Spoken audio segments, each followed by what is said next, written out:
दूसरों की उन्नति से जलन ना हो, प्रसन्नता हो। जलने से भी क्या पाओगे, खुद ही जल के राख हो जाओगे। देखो अनिरुद्धाचार्य जी महाराज ने कितनी अच्छी बात बताई है दूसरों को देख के चलने वालों के बारे में। इसलिए ये थर्ड क्वालिटी की मानसिकता है, जलन। ये मानसिक बीमारियां हैं। आप जल रहे हैं किसी को देखकर। सुनो, इस संसार में हर व्यक्ति अपने भाग्य का खाता है। यदि आज आप संपन्न हो तो आपके पिछले जन्म का पुण्य है, इसलिए आज आप कम मेहनत करके भी सफल हो। और बहुत लोग ज्यादा काम करते हैं फिर भी सफलता नहीं। तुम्हारा ये मेहनत तुम करो, लेकिन व्यक्ति का पिछला पुण्य पाप संग संग चलता है। आज अडानी अंबानी इतना पैसा वाले हैं, अब कोई उनसे ईर्ष्या करे, जले तो जल के तुम क्या पालोगे? ये उनके पुण्य है, खूब पुण्य किया था, उस पुण्य का फल आज उन्हें मिल रहा है। अडानी को, अंबानी को। अब कोई जले तो जलता रहे। कोई आपका पड़ोसी आपके गांव में, क्षेत्र में बड़ा आदमी है, पैसे वाला है, ठीक है भैया, उसने कोई पुण्य किया होगा किसी जन्म में, तो आज उसे मिल रहा है। आज वो घमंड में है, आज वो गलत कर रहा है, उसका फल उसे आगे मिलेगा। पैसा पाके प्रभुता पाए काय मद नहीं, पैसा पाके घमंड है, उसका फल भी उसको मिलेगा, माइनस होगा वो, लेकिन अभी तो पिछला भोग ही रहा है ना आनंद। इसलिए आपको जलन नहीं रखनी चाहिए। क्यों व्यर्थ में अपना मन जलाओ, क्यों अपना खून जलाओ? खुश रहो। जो व्यक्ति दूसरों की प्रसन्नता को देख के खुशी मनाता है, उसके जीवन में भी खुशियां आती हैं। और जो दूसरों की खुशियां देख के जलता है, भगवान बोले अच्छा तू लायक नहीं, तुझे प्रसन्नता ही नहीं हो रही है। लक्ष्मी को देख करके प्रसन्नता होनी चाहिए, घमंड नहीं होना चाहिए, ईर्ष्या नहीं होनी चाहिए। ये मानसिक बीमारियां हैं। यदि आप किसी से ईर्ष्या कर रहे हैं, जल रहे हैं, कई लोग तो दूसरों का बिगाड़ने के लिए अपने पैसे भी खर्च कर देते हैं। ले भैया पैसे ले ले, जरा उसका नुकसान करे जा। तुम्हारी 7 पीढ़ी तक उसका दंड तुम्हारी पीढ़ी को भोगना पड़ता है। समझ रहे हो? बाप का किया गया अच्छा बुरा बच्चे को भी मिलता है। सही है? अनिरुद्धाचार्य जी महाराज क्या बोल रहे हैं कि अगर बाप अगर पाप करेगा तो बेटे को भी सजा मिलेगी। यानी कि किसी बेजुबान को अगर सताओगे तो उसका पूरे खानदान को सजा मिलेगी। तो पाप से बचे। ये की गलत है। कुछ चीजें तो बाप का पाप पुण्य बाप भोगता है, बेटे का पाप पुण्य बेटा भोगता है, पर कुछ चीजें बाप का बेटा भी भोगता है और उसका पूरी पीढ़ी दर पीढ़ी भोगती है। जैसे आपने गौशाला में आग लगा दी, माना कि आपने किसी गौशाला में आग लगा दी, गौशाला जल गई और गाय जल के मर गई। किसी के घर में आपने आग लगा दिया, किसी का घर जल के राख हो गया। किसी के खेत में आपने आग लगा दी, उसकी फसल जल के राख हो गई। यदि आपने ये अपराध किए हैं, गौशाला जलाने का, घर जलाने का, किसी का खेत जलाने का, ये पाप किया है, तो इस पाप का दंड तुम्हें तो मिलेगा, तुम्हारी पीढ़ी को भी इसका दंड भोगना पड़ता है। ये पाप ऐसे हैं जो क्षमा नहीं होते जल्दी से। कुछ पाप ऐसे हैं जो जल्दी से माफ हो जाते हैं। चलो हमने चोरी कर ली, अच्छा भैया ठीक, अच्छा कोई बात नहीं, आगे मत करना, ये क्षमा है। चोरी कर ली तुमने, ये क्षमा हो जाएगा। तुमने किसी को मार दिया, चलो भैया ये पाप भी क्षमा हो जाएगा, अब ना करना आगे से गलती। लेकिन तुमने किसी गौशाला में आग लगा दी।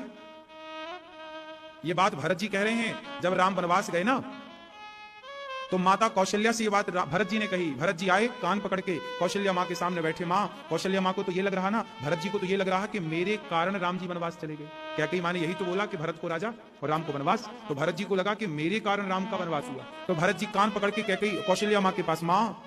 कौशल्या बोली कौन? राम आ गया क्या? माँ भरत। कौशल्या माँ तो राम के वियोग में रो ही रही। खाना पीना क्या था, अंधकार भरा कमरा। राम जब से गए तब से दिया कहां जला किसी के द्वार पर, किसी के घर पर। 14 साल तक अयोध्या में दिया बत्ती नहीं भई। 14 साल तक अयोध्या में किसी के घर बच्चा पैदा नहीं हुआ। 14 साल तक अयोध्या में किसी के घर कोई उत्सव नहीं मनाया। राम के बिना भी कोई प्रकाश है, राम के बिना भी कोई जीवन है। भरत जी गए, राम। कौशल्या माँ, माँ क्या हुआ बेटा?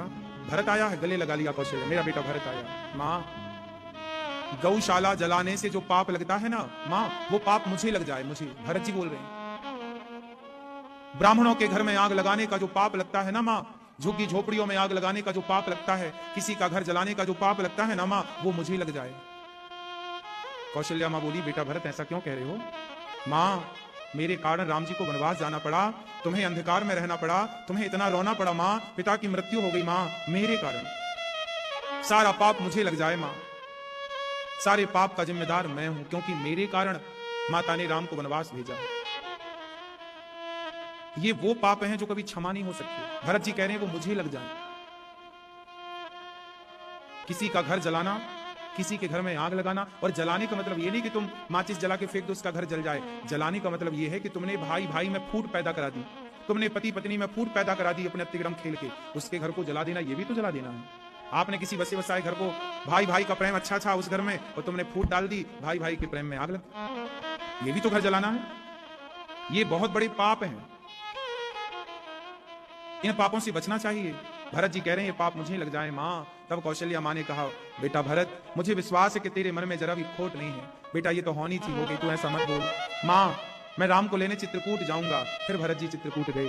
वो सब भरत जी की पावन चर्चा आप जानते हैं। मैंने तो केवल आपको इस बात की ओर आपका ध्यान आकर्षित करना था कि देखो, कुछ पाप ऐसे हैं जो पाप क्षमा नहीं होते, पीढ़ी को भी भोगने पड़ते हैं। इसलिए तुम मानसिक तनाव ना पालो। कोई बड़ा बन रहा है, कोई सफल बन रहा है, तुम भी मेहनत करो, तुम्हारे भी दो हाथ पांव हैं, तुम्हारे लिए भी तो संसार खुला हुआ है, तुम भी तरक्की करो। आज वो तरक्की कर गया तो जलते क्यों हो? तुम भी कर लो ना तरक्की। तुम्हारे पांव में बेड़ियां किसने डाली हैं? तुम्हारे हाथ में जंजीर किसने पहना दी? करो, तुम्हारे लिए भी तो संसार खुला है। जाओ, मेहनत करो। जलने से क्या पाओगे? ईर्ष्या से क्या पाओगे? इसलिए तरक्की करो, दूसरों का नुकसान ना करो। जो दूसरों का कुछ बिगाड़ता है ना, उसका फिर कभी बनता नहीं है साहब। ये कर्म भूमि है, यहां का किया भोगना पड़ता है। मानो ना मानो, मैं किसी के साथ बुरा करूंगा तो मेरे साथ बुरा होगा, मैं किसी के साथ भला करूंगा मेरे साथ भला होगा। मेरे द्वारा की गई भलाई बुराई मेरा पीछा कभी नहीं छोड़ती। अच्छा बताओ, दशरथ जी ने भलाई या बुराई की? दशरथ जी ने भी तो एक बेटे को मार दिया था, श्रवण कुमार को। श्रवण कुमार को जब मारा मृग समझकर, तो भरत जी दशरथ जी ने जब श्रवण कुमार को मारा तो श्रवण कुमार के माता पिता प्यास से तड़प तड़प के मर गए कि नहीं बेटा कहाँ गए तुम? पानी लेने गए थे, आए नहीं। दशरथ जी ने बताया कि आपका बेटा मेरे हाथ से मर गया। तब श्रवण कुमार के पिता ने कहा कि जैसे मैं अपने पुत्र के लिए तड़प रहा हूं, ऐसे तुम भी अपने पुत्र के वियोग में तड़प तड़प कर मरोगे। बताओ, किसी बाप को तुम तड़पाओगे, किसी को तुम सताओगे, तो क्या तुम्हारा जीवन सुखमय बीतेगा? बोलो। इसलिए कहता हूं, ईश्वर के घर देर लगती है साहब, देर है, अंधेर नहीं। दशरथ जी तो राम के पिता हैं, दशरथ जी तो भगवान के बाप हैं, नहीं है? लेकिन भगवान के बाप को भी भोगना पड़ा। भगवान तो अपने पिता का सब माफ कर सकते थे। बोलो, जब भगवान के बाप को भोगना पड़ा तो हम और तुम कौन हैं? इसलिए कहता हूं, कर्मन की गति न्यारी, लिखा किस्मत में मिटता नहीं मिटाने से। लिखा किस्मत का मिटता नहीं मिटाने से। समय को काट लो भैया किसी बहाने से, समय काट लो बस। जो बोया है तुम्हारे सामने आके खड़ा होगा, तुम्हारा कर्म।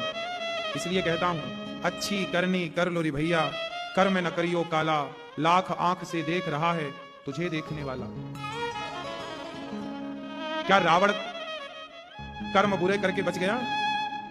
क्या दशरथ जी बच गए? रावण जैसे लोग ना बचे बुरे कर्म करके। लंका जल गई उनकी, सारा वैभव नष्ट हो गया। रावण के 1 लाख बेटा थे, 1.25 लाख नाती थे, पर जब मरा तो कोई आग लगाने वाला नहीं बचा चिता पर। यह है कर्मों का हिसाब।